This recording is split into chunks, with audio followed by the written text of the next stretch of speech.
The unit circle. In this lesson, you will learn how to use the unit circle to solve trigonometry problems. We already know our special right triangles. Our 30, 60, 90 degree triangle was created when we bisected an equilateral triangle. And when we do that, our hypotenuse is 2x. The leg across from the 30 degree angle is half of that, so it's 1x. And the leg across from the 60 degree angle is x square root of 3. So basically, whatever your short leg is, you multiply it by the square root of 3 to get the longer leg. Then we have our isosceles right triangle, which is the 45, 45, 90 triangle. If our legs are both 1x, they have to be the same because it's isosceles. If the legs are 1x, then the hypotenuse is x square root of 2. So let's take a look at our unit circle. It's called the unit circle because the radius is 1 unit. Notice that the x and y intercepts on this circle have a distance of 1 from the origin. So let's take, and also notice that your angle measures are in degrees and in radians. So let's take a look at the first, So let's take a look at the first point on the unit circle going counterclockwise from 0 degrees. We can draw our triangle, and that's a 30 degree angle at the origin. So it's a 30, 60, 90 triangle. Remember that our radius is 1, so that makes the hypotenuse 1, which means that the short leg is half of that, so it's 1/2. And then the long leg is the square root of 3 over 2 because it's the short leg times the square root of 3. Also notice that the short leg is the y value, and the long leg is the x value in this triangle. Now let's take a look at our 45, 45, 90 triangle. Again, the hypotenuse is 1. The hypotenuse is always going to be 1 on the unit circle. So if we use Pythagorean theorem or if we use the formula with our 45, 45, 90 triangle, we get that both of the legs are the square root of 2 over 2. And then we'll take a look at our 60 degree triangle. And it's very similar to the 30 degree triangle, just our x and our y values are opposite, are switched. Not really opposite, we're not changing signs. So they're switched. The x becomes the y and the y becomes the x because the short leg is now the x value and the long leg is now the y value. Now if we want to continue going counterclockwise, that takes us into quadrant 2.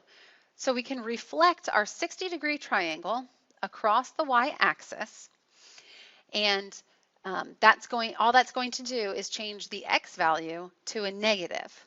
Everything else stays the same. Then we can take a look at our 45 degree triangle, and when we reflect that over the y-axis, again, the length of the legs stay the same, but the x value is now negative. And then finally, let's take a look at the 30 degree triangle when we reflect that across the y-axis. And again, the length of the legs is still the same, but the x value is now negative. Now let's take this same triangle and reflect it across the x-axis. So that's going to give us our next angle measure, and that's 210 degrees. Again, our x and y values, the lengths of those legs are the same, but now our y value is negative because we're in the third quadrant. The x stays negative, but now the y is negative as well. Then we can reflect the 45 degree triangle, or the 135 degrees from the second quadrant. Again, the lengths of the legs stay the same, but the y is now negative because we're in the third quadrant.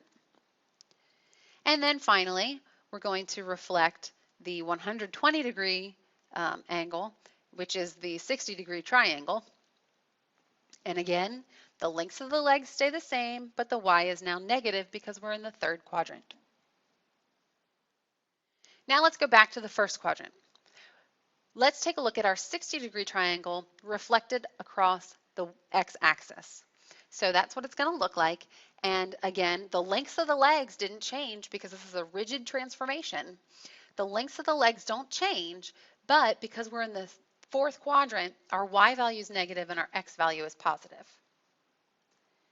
Then we're going to do the same thing with the 45 degree triangle. We're going to reflect that across the x-axis.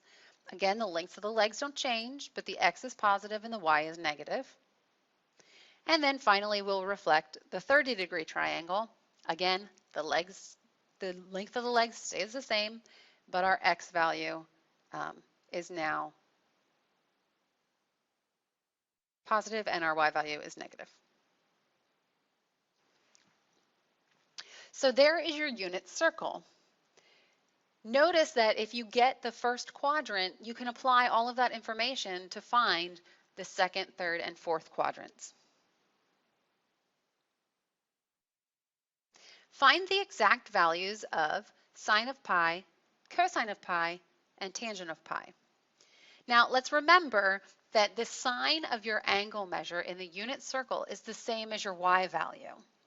Okay, so when we're looking for sine of pi, we can just look at the unit circle and look at the y value for that ordered pair. And so our sine of pi is 0 because the ordered pair there is 0, -1. So now let's take a look at the cosine. The cosine value is the x value. So again, we look at the ordered pair and we find that our cosine of pi is -1/2. And then tangent is y over x. So we're just going to take that 0 over -1, and so tangent of pi is 0. Find the calculator approximation of sine of 1.85, cotangent of 1.45, and cosecant of -3.25. So let's start with the sine value. Remember that you need to keep your calculator in radians mode at this point because you are using the sine button. Whenever you use trig functions on the calculator, when you're using those buttons, you need to make sure your calculator is in the correct mode. And since our angle measures are in radians because we don't see a degree marking here, we assume that it's in radians. So we need to make sure our calculator is in radians. So then all you do is type in sine 1.85, and that will give you your answer of approximately 0.961.